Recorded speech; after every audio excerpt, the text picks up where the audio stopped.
Hi everyone. Today I'd like to talk about a very important ending in English.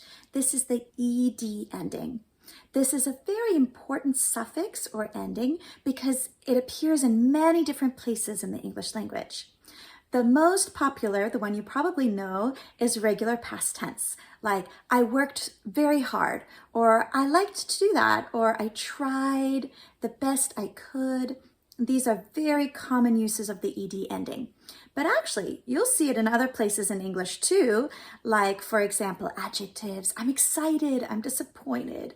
Or you might see it in passives. It was decided, it was acknowledged. Or you might see it in other verb tenses as well. We have worked, we've tried, we've listened. You will see the ed ending everywhere in English. So the important thing to think about is, how can we pronounce it?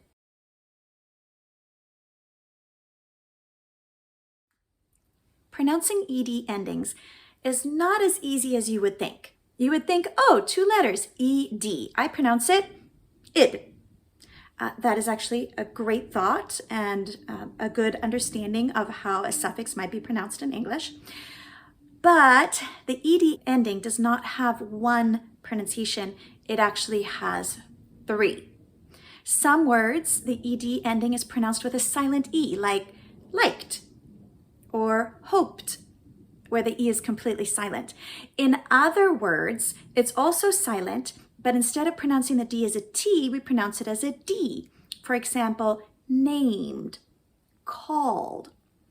And then we actually have some words where the ed is pronounced as ed. Added, wanted, needed. So unfortunately, when people think, oh, ed ending, I pronounce it one way, and they don't realize that there are 3 different ways to pronounce this ending, that can make it a little difficult to pronounce. So if we know that the ed has 3 different pronunciations, how do we know which one to use? When is the e silent? When is the d pronounced as a t? When is it pronounced as a d? Those are really good questions.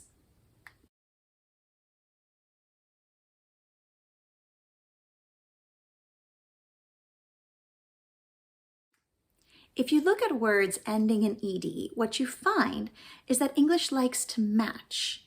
We like to put the sound on the end that matches the other sound that it's next to.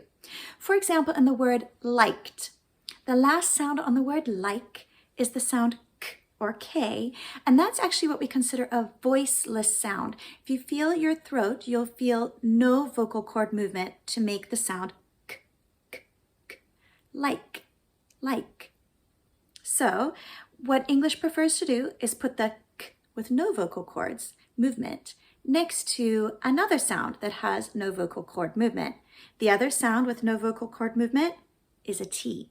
So we prefer k with t. So we get liked, liked, liked.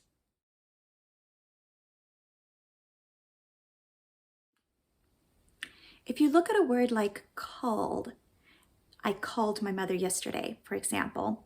Call ends in the sound L. L, if you pronounce it L, you should feel some vocal cord movements, some vibrations in the L. So English will want to match the L with vocal cord movement in the ending sound as well. So you would like to use a D, for example, called, called, called. The D also has the same vibrations, d, hold, hold.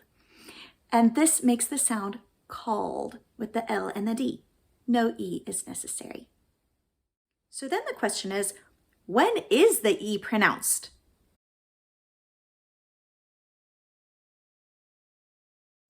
The E is pronounced in only special situations. Listen to these words: added, needed, excited. All of these have similar sounds at the end. Add ends in a D, need ends in a D, excited, excite ends in a T. We only pronounce that E when we have a T or a D before our ending. And this is because how would you delete the E? added. It doesn't quite work in English. So we prefer to add the E sound in. Added, needed, wanted. And those have an ending that sounded like did, because we pronounce a D or a T, and then we pronounce the E, id, on that ending. Thank you for practicing ED endings with me today.